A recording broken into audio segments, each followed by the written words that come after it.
Marshall Strong here with the Ridge Show, and I have a guest here, Thomas Davenport, local solar expert with Bright House Solar, and we're going to talk real estate, the solar game, and just see if we can bring to you guys some great information.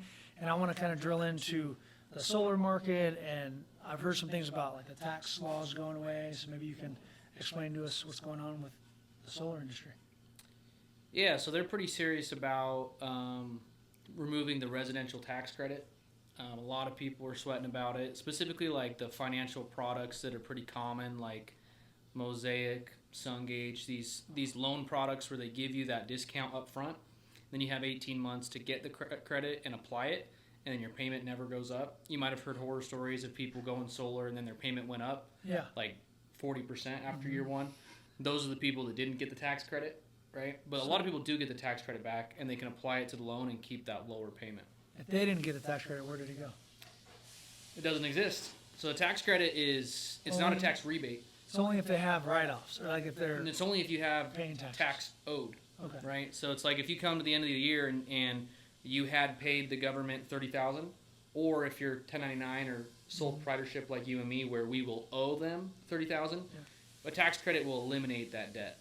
So if you're a W-2 making $50,000 a year, paying $15,000 in taxes, would they get that back then? Yeah, about 50 grand's kind of like where I'm thinking this person's probably paying taxes, right? And they're probably that's 50 grand is divide that by 12, a little bit less than $5,000 a month, maybe $4,000 a month.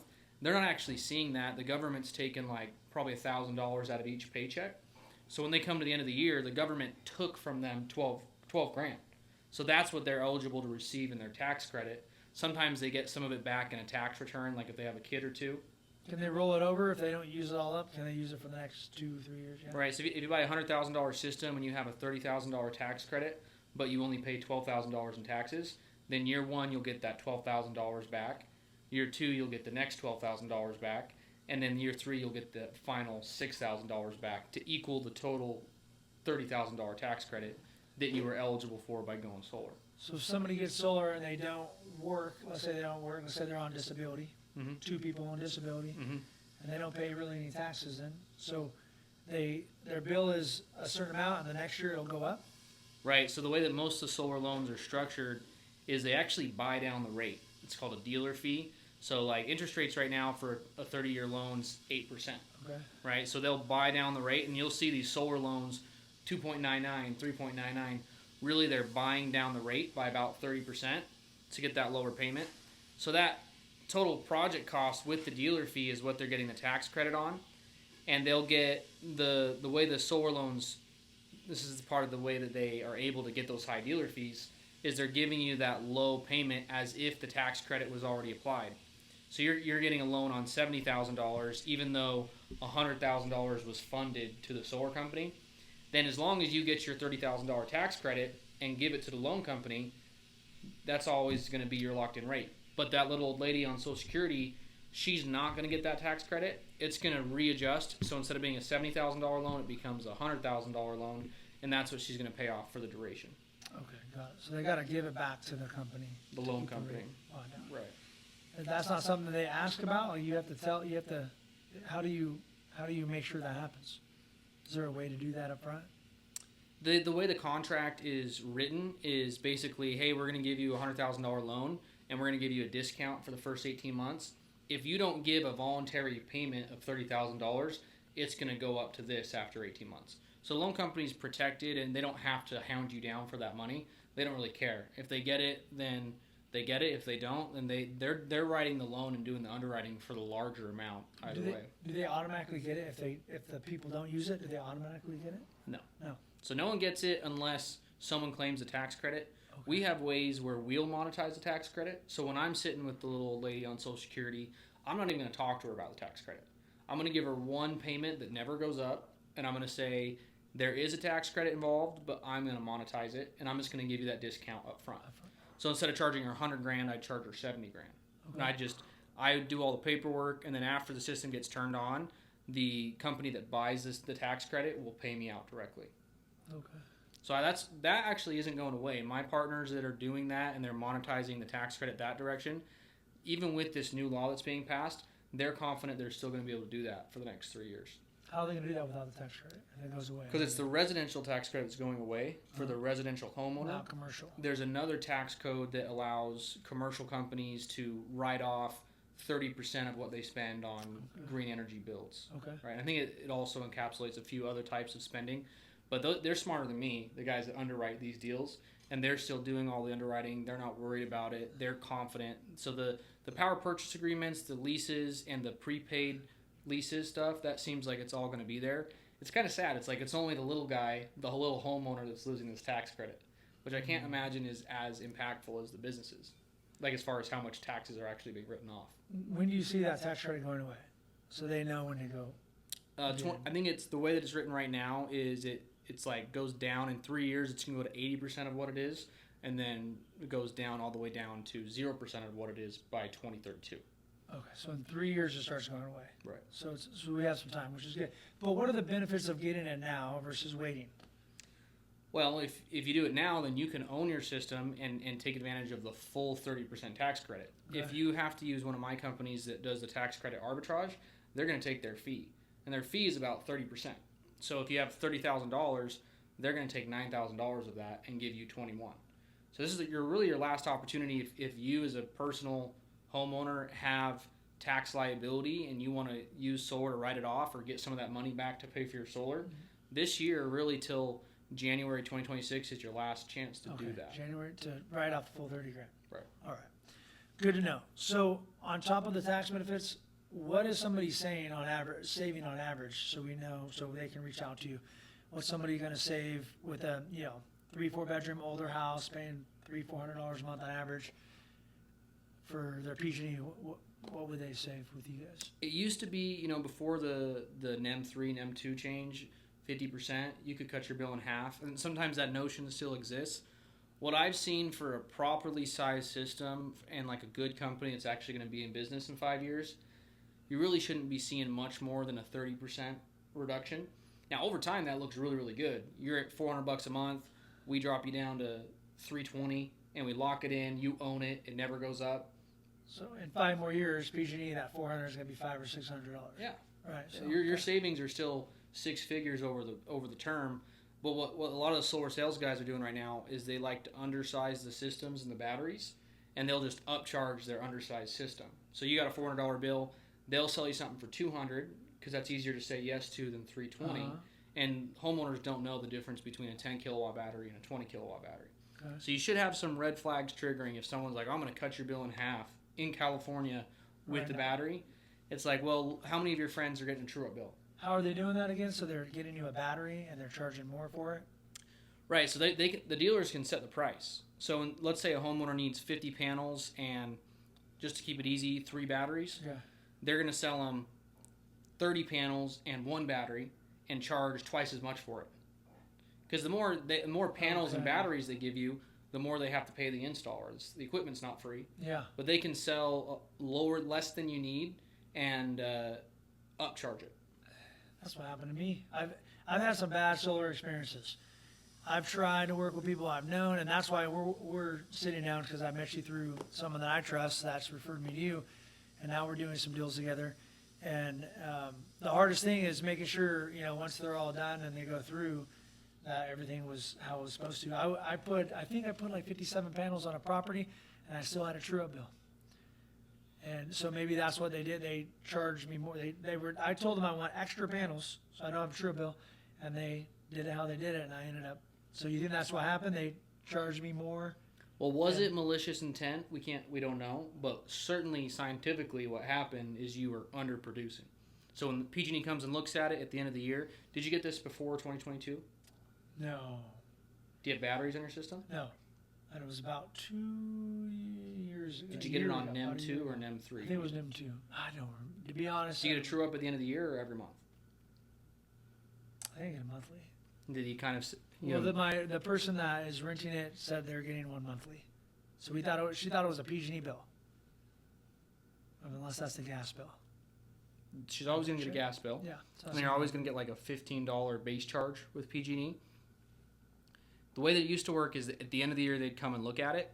If your system produced more than you used, you wouldn't get a true bill. if you used more than your system produced, Yeah. you'd get a true-up bill. Yeah. Now with NEM 3, they don't let you overproduce in April and use it in January. It's They use it buy or lose from it you and every sell it to day. you more expensive. They'll so give if you like overproduce- 8 cents a kilowatt. and they sell it to you for. They'll sell it to you for 52 cents. Yeah, what a nice company. Well, it's people Business, but it's people don't realize that during the day when your solar is producing power, it's just a supply versus demand thing. We live in California. In the spring, when no one's using the AC, there's an overabundance of electricity. So why should they give you 52 cents a kilowatt when the grid is way overproducing, right? It's not like they can put it in some giant battery and sell it to you in the winter. So they're just giving you what that power is worth at that moment, and that in their minds will help them lower their prices in the future and da da da da. So is it better to get a battery and to save it yourself and use it? Right. That's the best way of doing it. So the best, even the NEM 2 program, they're talking about pushing people off of it. They're grandfathered in for 20 years, and PG&E is trying to push people out of it against the contract. So I always say, like, forget PG&E, just kind of go off grid at this point. Solar with batteries. If you do a tricked out system, solar, batteries, and get a generator, you can do it all for 32 cents a kilowatt hour. Locked in, Okay. never goes up. PG&E is going to charge you 42 cents, and they're going to keep raising the rates. So you might as well just go off grid. Okay. Before I ask you a solar question, I got one last question for you. I'm going to ask you, how did you get into solar? And why did you choose solar industry? I did door-to-door, so I started in pest control, then I did security, then I did solar in Tracy for Empower Home here, and then they were taking like 3 months to install, so I went to Texas with Deca that became Lumio.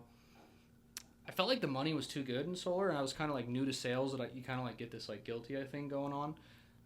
So I started a roofing business where I was doing insurance roofing because it felt really good to get people free roofs.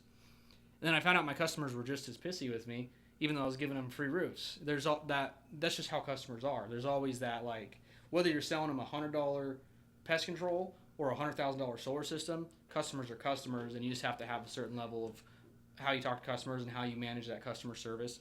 So I went back to solar in Fresno in 2022 and went ahead and got my own license because all the installers I was working with kept stealing my money. Yeah, it's horrible, man. I've had that happen too. So you're a local company, and I heard you have a warranty where it covers. Correct me if I'm wrong. How does that work? Your warranty? Because a lot of people, I've even had it where we put solar on a house, supposed to be transferable, and then the company sold it to another company, and they didn't honor it, and I had to pay it off. So selling homes, I don't have a really hard time transferring it or anything. The worst thing that I see is when one of my clients bought it brand new for $40,000 and got $7,000 appraisal value on it. So I typically advise people, depending on their tax situation, if they have they're paying a lot of taxes, then they might want to own it because of the write-off. But would you agree that it may be better to go PPA or a lease, because then it's guaranteed you're transferring it versus getting stuck having to pay off that solar bill?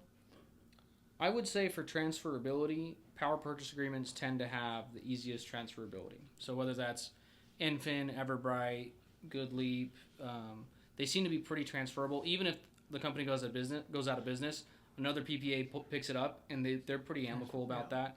Loans tend to have a harder time. Like the loan I use, SunGage, is easy to transfer, and that's in the contract. But then they like raised the rates, and they said, hey, we won't transfer loans that are below this rate. Which I get it, because one of my buddies here in Clovis, he had a 0% rate. So it's hard for a new bank to transfer that. But what I like to do, kind of in my mind the bread and butter, is I use Climate First Bank, which is a direct banking relationship. It's not a dealer. So it finances it same as cash. And then I monetize the tax credit with Thrive. So most of my solar systems are big, bougie systems, $30,000 ticket price on the UCC mechanical lien. So there really is enough equity, or at least justification. Just sell it off in the purchase of the home. It's not $70,000; it's $30,000. Yeah. And then if the homeowner wants to pay it off in the whole thing, then they get a new home that has no bill associated with it. I would never do. There's a lot of these ones that I talked about. They have these 33% dealer fees. So like you go look at the mechanics lien. It's an $80,000, $120,000, $150,000 lien. There might be a difficulty transferring that, and then you're stuck with a $100,000 lien on your home. That's just a tough situation, right? But if it's a $30,000 solar system with a battery and it's 10 kilowatts, Like that's not that big of a Not deal. too big if you're going to pay it off. But PPA, I think, unless you want to take use of that tax write-off, the PPA would probably be I think if just you're going to less be in a home risk. less than 7 years, And the average homeowner is there 5 to 7 years, and they think they might be there forever, which some are. But that's what I try to explain to people. So that's why, I'm making sure I'm working with you so I can refer people because I've used you and make sure that, they get what they're supposed to get. Let me ask you a question. We might have to cut this part out because I'm not sure. But as far as buying commercial buildings and putting solar on it, is there a way that anybody can do that to make that a profitable way? Like the loan you were telling me, you're buying a restaurant. yeah. So for context, the question is, like we're looking at buying a building right now in Oakhurst, and it's not really no one wants it because you have to do $700,000 of road work to get, but it's 50 acres on a river and it's a 12,000 square foot building. But it's just like doesn't really cash flow because you got to do $1 million of road work for Caltrans. So the question is like, can I put a $2 million solar project on there and use some of the funding there to pay for those renovations and everything else that needs done, or maybe even help just pay for the down payment, right? And When you told me about this loan, it kind of got me excited because I never heard of this. But you're basically using solar financing to buy a property, commercial property, right. and they're giving you the funds for the property, solar, the work. And is this loan? Would you say it's easier to get than a traditional investment loan? So the caveat is I haven't done it yet. Okay. What I have done First is one. I've done this in residential. I did it on my house. We're doing it on one of your homes. That's what I would do on that property that's like a yoga studio right now, right? $400,000. It's going to be, 40 grand down? I can put solar on it, get myself a 40 grand commission. It pays the down payment. The whole property cash flows. So you could like rinse and repeat, and any deals you find like that, we can get them infinitely because the solar allows us to get the funding out for another down payment. And that's what I'll keep working on with you is just finding these properties. We can do that. And that's what As long as the cash this flow is a great there, idea for people. Yeah. yeah. Hopefully they don't get in my market and take my Yeah, deals. no, so we got to go get them all before. We got to go get them all. But yeah, that's what's been working for me on residential. I've already done it quite a few times. Can we do it on the commercial side? I'm working with 3 different financiers that say yes, and they're working on the underwriting. But now we're talking about 2, 3, 4, 12 million. And what I'm trying to get them to do is underwrite, because they typically the reason that they'll underwrite the solar on that yoga studio is because someone's already paying a $500 power So bill. you already found out about that. They're good to go. Well, this is residential. Yeah. Residential's easy. Okay. The residential underwriters will write it because someone's already paying the power bill. But like for this building that's abandoned restaurant, they don't have a $20,000 a month power bill. So it's hard to justify a $2 million loan that's going to have a $20,000 ticket. So what I'm trying to get them to do, and this is kind of the sweet spot, is finding a funder that will underwrite the projected revenue after the renovation and after putting in superchargers. And the numbers look pretty sexy. I was looking at one dual port is going to generate $10,000 a month. Okay. So I can put that in with our $2 million solar. I can put in 2 of those 2 dual ports. It's going to cash flow $20,000 a month. It'll cash flow the whole project. Could we do the same thing in the San Diego deal?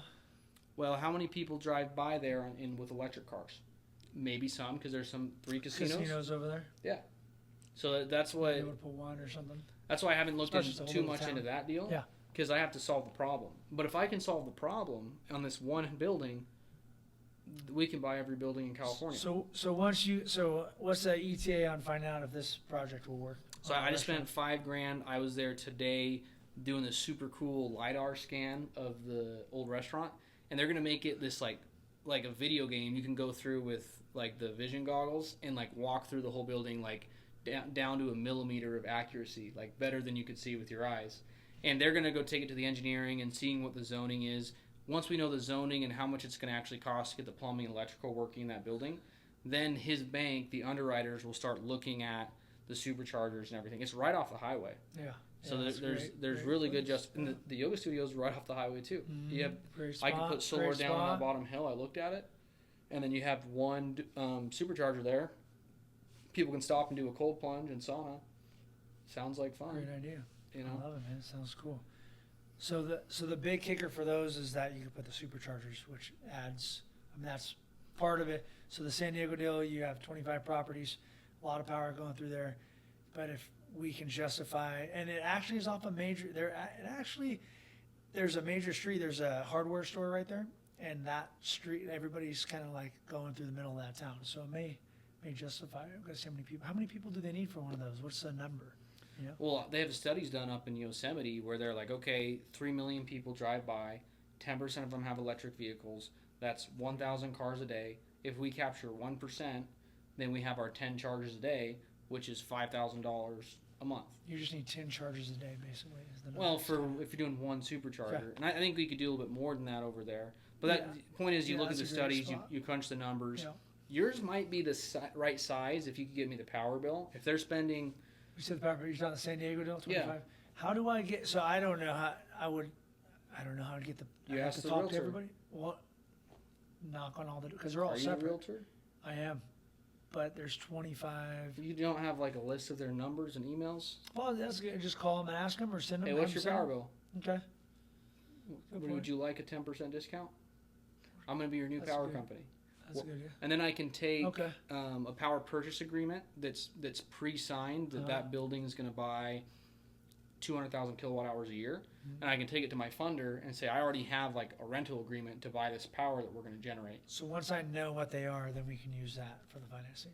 Yes, That's it's likely I can use what they're spending on power to underwrite the Would financing. I have to get a quote from a month statement from each single person? Take all those, bring that to you. Is that what you need?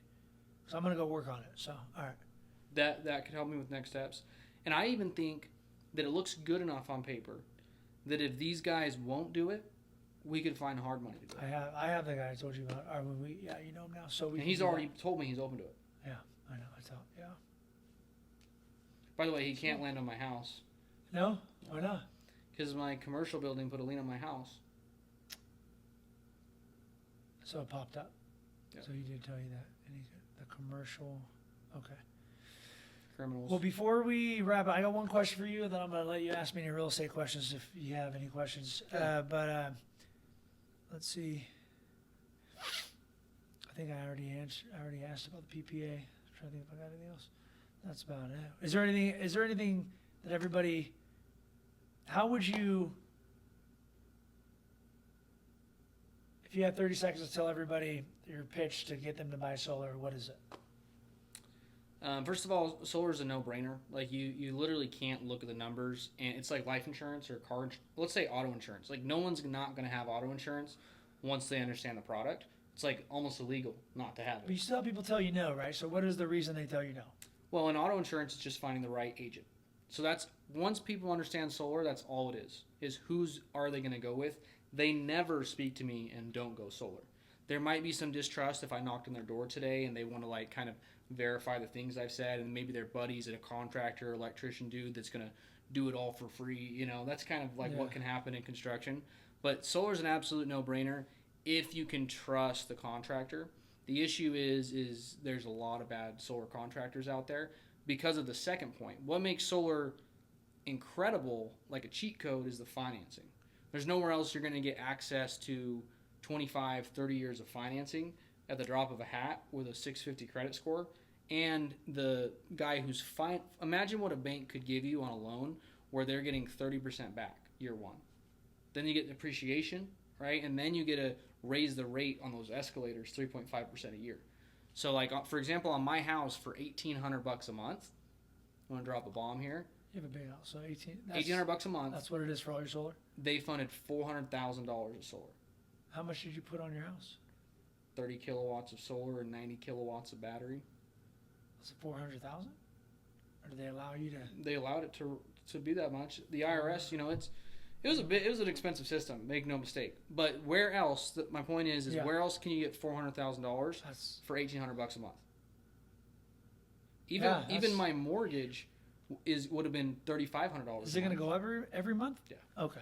So it's like a 2-1 rate buy down. So if you're not comfortable with buying a home right now because the payment's $2,500 a month, you can get it down to $2,000 for the first month, then $2,250 the second year. Sorry, for the first 12 months, $2,000 for the first 12 months, and then it goes up. So you're buying down the rate for 2-1 rate buy down. So they're doing the same. So what does your payment go? 18, and then does it go up every year? It's not that much. It goes up 3% a year. Okay. So my That's still justification, 1,800 yeah, mortgage payment for 400 is $3,000. So, so what it's would your less than a power mortgage bill? payment. Man, that's a big house. And my power bill was $800 anyways. That's what's crazy. That's the just incredible part about solar is I was not only was I able to pull out that much money. It only But costs there you was- $1,000 a month basically to borrow 400 grand because you're already paying 800. No, I'm already Right. paying $1,800. Oh, I thought you were paying 800. You were already paying 18 for power. Yeah. You got a $400,000 loan. So it didn't no money out of my So- pocket. So this is a way you could actually, if you own a house, you could get financing for what you're already paying and lock in a price. It's kind of like you want to rent or buy. It's the same thing with PG&E. It's the same thing. You're renting. One thing I hear from a lot of people, and I've tried to overcome it, but it's just like selling real estate. It's the same kind of objections as far as if they've heard a bad story, then that's just their excuse not to do it, and they'd rather pay $300-400 a month versus buying something because they heard a story. They're uncomfortable. Brother, Change is hard. Yeah, that's. Do you deal with that a little bit? Yeah. Okay. So do you have as far as what I should be looking for you, since we're gonna chop it up for a few minutes, commercial for you to buy, like you're getting the restaurant. Are you have the ability to do other things if I'm looking like commercial? Is that really what, or what is? Because that was kind of that restaurant was a really good 12,000 square feet. How much was that again? $1 million $1 million for 12,000 square feet. and 50 acres. That's less than $100 a square And a foot. stream. 50 and a stream. Like a beautiful, the Coarse Gold River is what they call it. I went and waded in it today. That's I amazing. got a video I can show you. It looks That's great. So So that's awesome. I don't know. It depends on, like this building's unique because I can get a note on it. Mhm. Like I don't really have to come out of pocket a lot. I could probably get the title for 150 grand. So like that's kind of what I'm looking for projects. If I have 150 grand to work with, what is the capability to work with it? Can I leverage it? What I really want to do for that building is appraise it for $250 a square foot. That's what stuff's worth in Coarse Gold. An acre is worth $20,000 per acre in Coarse Gold. If it's on the river by the highway, Yeah. right? So that 50 the acres. property alone is worth $1 million, and then the 12,000 square foot, if it's renovated, should be worth $3 million. So my goal is buy it for $1 million, put $500,000 into the renovation, appraise it for $4 million, and then have my company buy it and pull out $2.5 million. So you're buying it personally, and then your business will buy it from I you. could use one of my other businesses. Yeah. However, we'll do it. It's awesome, man. So are you looking for more projects like that, or are you gonna do one Absolutely, at a time? but I kind of want to make sure it works. Yeah. Well, Don't do the that real same thing is thing again. that I guess I don't even really need to put solar on it if I could appraise it fast enough and just do the renovation quickly. But I mean, if I'm probably have to put $500,000 into that renovation, but I could get hard money for that too. Yeah. If I knew that they would underwrite it at the 4, and I could probably get the same guy to do both, I get the hard money, get $500,000, underwrite it for 4, and then sell it to myself. But I could only sell it to myself if it had the projected revenue, because I don't have the income to just get a $4 million loan. So, and that's what I was also talking to the lenders about. You could probably help me with. They said they would take renter if I had signed contracts. Yeah. I'm wondering what else they'll take. Like, will they take projected revenue of a business, like You can do bank statement- superchargers? You can do bank statements. There's a bank statement program. I'm trying to think, because I had a guy look try to buy a horse ranch, and the same lender I sent you, the private guy, he's trying to do it for him, because most lenders won't take a business income, but the SBA loan, maybe about an SBA loan. Well, that's what I did on my commercial building, and they about took my shirt. They put a lien on my house. They put a lien on my life insurance. And you didn't know they were doing all that? I didn't know they were doing the home until it got to a point where I needed the money, and we were in escrow for 110 days, and the homeowner was pissed. The Yeah. building owner was pissed. I'm gonna probably leave it with this unless you want to add anything. But so I bought 7 homes in a week, and this is a $1 million lesson you guys can learn. I had a bridge loan, so I was buying homes with creative financing, and then once I bought 8 of them, this lender would give me. I'm trying to think of the name of the company. It'll come to me, but they basically qualified me for a $2 million loan because I had bought 8 homes in a year. And I did a bridge loan for 12 months, and they told me that they would give me another extra 12 months if I needed it. So cool. Then rates went up 4%. What I found out, I didn't read the fine print, that they'll give you 3 months at a time if you can justify it, and they charge you for it. So they don't have to give you 12 months. So you had talked, as far as getting the SBA loan, there's some things you don't know when you're doing it until you find out later they put a second lien on your house. That was something that I got caught with my shorts down, buying 7 homes in a week, and probably should have did 1 or 2. But the market was crazy. I didn't know rates could go up 4% overnight. They did that in the 80s, 16%. I found out about it after it happened to me, because I was always told rates go up, 0.5% over 6 months. That's typically what What they year do. was that? When they went up it was like 2 years ago.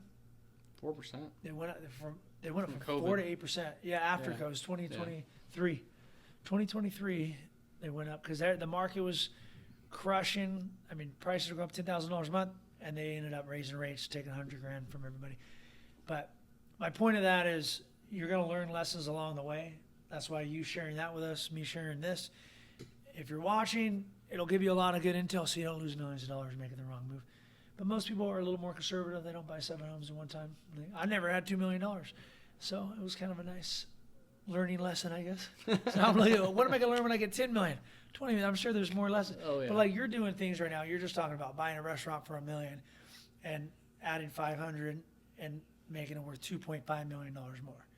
That's the kind of stuff that I want to do. So, but because of my over leveraging things, I got to fix credit, work on things through a divorce, all that good stuff. So once all that gets behind me, I'll be where you get good credit, then you get the financing, and now you're working on making the big moves. And that's probably where you spend a majority of your time, would you say? My brain time. Your brain surely. time? I other I stuff's still pretty got easy. a 9 to 5. Yeah.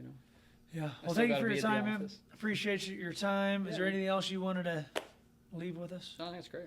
Appreciate you, man. Thank you. And we'll see you on the next one.